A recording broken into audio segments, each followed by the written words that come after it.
फरमाते हैं कि मैं ना मजदूर लेने गया, बगदाद के चौक में मजदूर बैठे होते थे, तो मेरी उन मजदूरों में से ना एक नौजवान बच्चे पे नजर पड़ी। बड़ा कमजोर सा वजूद था, लेकिन चेहरे पर इबादत का निशान था। माथा बताता था कि नमाज का बड़ा ख्याल रखता है। मैं उसके करीब गया। चेहरे भी बड़ा कुछ बताते हैं ना, चेहरों में भी बड़ी रानाई होती है। फरमाते हैं मैं करीब गया, मैंने उसको कहा बेटे मजदूरी करोगे? तो कहने लगा मजदूरों में बैठा हूं तो जरूर मजदूरी के लिए ही तो बैठा हूं। तो मैंने कहा कि चलो फिर। कहने लगा नहीं, मेरी कुछ शर्तें। मैंने कहा बताओ? कहने लगा पहली शर्त यह है कि लोग 4 दिनार दिहाड़ी लेते हैं, मैं 3 दिनार लूंगा। मैंने कहा यार भाई तो बड़ी बेहतरीन है, बाकी भी इस तरह की रख ले। उसने कहा हुजूर दूसरी शर्त यह है कि मैं आपकी मुकम्मल बात मानूंगा, लेकिन जब अजान हो जाएगी फिर आपकी नहीं सुनूंगा। तीसरी बात उसने ये की कि हुजूर मैं आपके घर में काम करूंगा पर आपके किसी सवाल का जवाब नहीं दूंगा। कहते मैंने कहा यार तू बड़ा अजीब है, शर्तें तो मालिकों की होती हैं। कहने लगा जी बहरहाल मैं शर्तें लगा के जाता हूं। फरमाते मैं उसे घर ले आया, काम मैंने उसको बताया, तो जो काम मजदूर सारे दिन में करता है ना उसने 2 घंटे में कर दिया। हमारे मजदूर सिगरेट पीने में भी तो आधा घंटा लगाते हैं, वो चाय पीने जाएं तो पौना घंटा वहां। उनको भी तो दयानतदारी करनी चाहिए कि नहीं करनी चाहिए? मुआहदा किया है ना जी, तो पूरा उतरना चाहिए ना। कहते 2 घंटे में। अब काम जब बंदा शुरू कराता है तो काम और निकल आता है। कहते काम मैंने उसको और बता दिया, वो करने लगा। उसने मिट्टी निकाल के रखी थी बाहर रास्ते में, तो अजान हो गई जोर की। उसने वहीं कुदाल छोड़ी कही और चलने लगा। तो मेरा बेटा कहने लगा इसको जरा बराबर कर दो। कहने लगे चुप कर जा, तेरे बाप से बात हुई थी, जब अजान होती है तो मैं किसी और की नहीं सुनता, सिर्फ अल्लाह रसूल की सुनता हूं। कहते मस्जिद चला गया, नमाज पढ़ के आया तो दोपहर का वक्त था। मेरी बीबी कहने लगी इसको को खाना खा ले।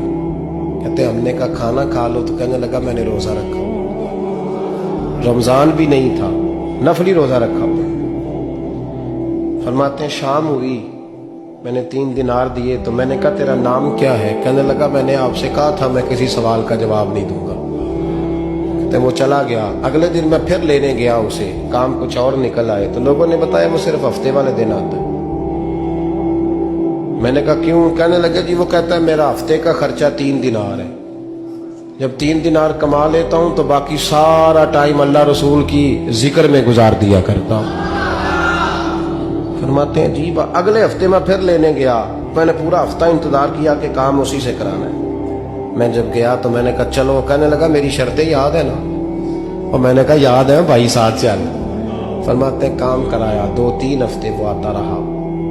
1 हफ्ते में गया तो लोगों ने कहा हुजूर आज नहीं आया। क्यों? कहने लगे बीमार हो गए। कहाँ घर है? कहने लगे बगदाद के कब्रिस्तान के पीछे जो कच्ची आबादी है उसमें रहता है। फरमाते मैं गया, दरवाजे पे दस्तक दी तो कहने लगा हुजूर आप हैं? दरवाजा खोला है, आ जाइए। फरमाते मैं अंदर गया तो मैंने कहा तुम्हें कैसे पता चला मैं आया हूं? कहने लगा हुजूर अल्लाह वाले हो, आप नहीं आना था, वरना अमीर तो गरीबों का पता लेने कोई नहीं आते। कहते मैं करीब गया तो कहने लगा मैं आपका इंतजार कर रहा था, तेज बुखार है, तप रहा। जेब से कुछ पैसे निकाले, कहने लगा ये पैसे रखने। एक अंगूठी निकाली, कहने लगा हुजूर आज रात को मेरा इंतकाल हो जाएगा, इन पैसों का कफन खरीद के सुबह जनाजा पढ़ के मुझे दफन कर देना, और जब दफन करो तो ये अंगूठी लेके असर के बाद हारून रशीद के पास जाना। आप उसे कहना मैंने मिलना है, पर वो आपको टाइम नहीं देगा। आप उसको आवाज दीजिएगा कि तेरी एक अमानत है मेरे पास। फिर वो आपसे मिलेगा तो अंगूठी दे दे, फिर आप मेरी तरफ से फारिग हैं। हजरत फरमाने लगे तेरा नाम? और कहने लगा हुजूर वक्त थोड़ा है, आज रात मैंने जाना है, बड़ी लंबी माफी मांगनी है रब करीम से, अगर मुनासिब समझे तो मुझे अपने रब से तन्हाई कर दे। फरमाते हैं मैं आ गया, पर उसकी बातों ने मुझे सारी रात सोने नहीं दिया। फरमाते सुबह बड़ी मुश्किल से सूरज निकला, मैं गया दरवाजे पे हाथ रखा तो दरवाजा खुला हुआ था। अंदर दाखिल हुआ तो खुशबुएं मेरा इस्तकबाल कर रही थी। जब चेहरे से कपड़ा हटाया तो उसका तो इंतकाल हो चुका। इंतकाल हो चुका, ऐसे जैसे किसी का दीदार करके सोया। कहते मैं तो 2 आदमी ले गया था जनाजे पे, पर पता नहीं दुनिया किधर किधर से आई, कहां कहां से। अखा जदों मीटियां जमाना मैनू रोवेगा, अपना ते अपना बेगाना मैनू रोवेगा। फरमाते हैं मैं तो 2 बंदे ले गया था, पर पता नहीं मखलूक कहां कहां से आई। जनाजा पड़ा, दफन किया। हारून रशीद के पास में असर के बाद गया, मैंने बुलाना चाहा पर बादशाह था, मेरी तरफ देखा ही नहीं। मैंने उसको कहा तेरी एक अमानत मेरे पास है। फरमाते हैं मुझे कोने पे ले गया, क्या बात है, कमरे में बुलाया, मैंने अंगूठी दी। हारून रशीद तो चीखे मारने लगा, कहने लगा अंगूठी वाला कहाँ है। मैंने कहा वो तो इंतकाल कर गया।